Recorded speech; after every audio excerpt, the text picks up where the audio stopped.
മലപ്പുറം ജില്ലയിലെ തിരുവാലി പഞ്ചായത്തിലെ പത്തിരിയാൽ എന്ന സ്ഥലത്തിന്റെ പേരിന് പിന്നിൽ മധുരവും സ്വാദുമുള്ള ഒരു കഥയുണ്ട്. റമസാൻ മാസത്തിൽ നാവിൽ കപ്പലോടുന്ന പത്തിരിയും ആലും ചേർന്നാണ് പത്തിരിയാൽ എന്ന പേരുണ്ടായത്.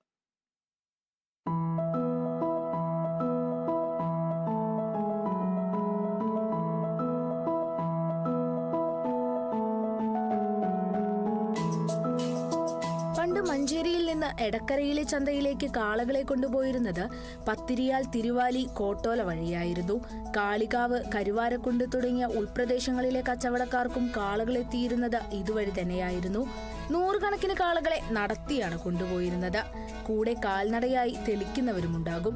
വലുതും ചെറുതുമായ സംഘങ്ങളായി വരിവരിയായി പോയിരുന്ന കാഴ്ച മാഞ്ഞിട്ട് അധികം വർഷങ്ങളായിട്ടില്ല.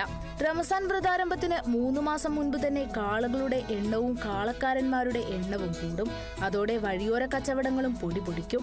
ഇന്നത്തെ പത്തിരിയാലിലും സമീപ പ്രദേശങ്ങളിലും അന്ന് ധാരാളം കൂറ്റൻ ആൽമരങ്ങളുണ്ടായിരുന്നു. ഇടക്കാലത്തുണ്ടായ ചുഴലിക്കാറ്റിലും പ്രളയത്തിലും പലതും നശിച്ചു.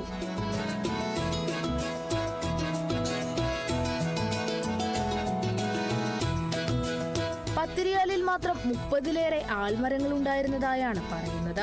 പാതയോരത്ത് നീണ്ടുകിടന്നിരുന്ന ഈ തണലായിരുന്നു കാളയെ തെളിക്കുന്നവരുടെ ഇടത്താവളം. ഇവിടെയുണ്ടായിരുന്ന വലിയൊരു ആൽമരത്തിന് ചുവട്ടിലിരുന്ന് പ്രദേശവാസിയായ സ്ത്രീ വീട്ടിൽ നിന്നുണ്ടാക്കിക്കൊണ്ടുവന്നിരുന്ന പത്തിരി വിറ്റിരുന്നു.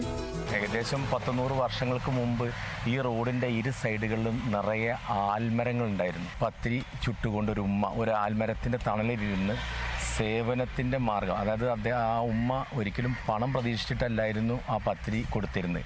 ക്രമേണ ആ പേരിൽ ഈ നാടിനെ അറിയപ്പെടാൻ തുടങ്ങി. പത്തിരി വിൽക്കുന്ന ആൽ, അതായത് പത്തിരിയാൽ എന്നറിയപ്പെടുകയും അത് കാലാന്തരങ്ങളാൽ ഇപ്പോഴും ആ പേരിൽ തന്നെ അറിയപ്പെടുകയും ചെയ്യാണ്. ക്രമേണ ഈ സ്ഥലം പത്തിരിയാൽ എന്നറിയപ്പെട്ടു. പത്തിരിയോടൊപ്പം അല്പം കോഴിക്കറി വേണമെങ്കിലോ അതിനും വഴിയുണ്ട്. പത്തിരിയാലിന് കരിഞ്ചീരിയാൽ എന്നുകൂടി വിളിപ്പേരുണ്ടായിരുന്ന തിരുവാലിയും കഴിഞ്ഞാൽ പിന്നെ കോഴിപ്പറമ്പാണ്. മേലെ കോഴിപ്പറമ്പും താഴെ കോഴിപ്പറമ്പും. പണ്ട് കുറ്റിക്കാട് നിറഞ്ഞ പ്രദേശത്ത് ധാരാളം കാട്ടുകോഴികളും വീടുകളിലെല്ലാം വളർത്തുകോഴികളും ഉണ്ടായിരുന്നത് കൊണ്ടാണ് ആ പേര് കിട്ടിയതെന്നും പറയുന്നുണ്ട്. Kerala vision news, Malappuram.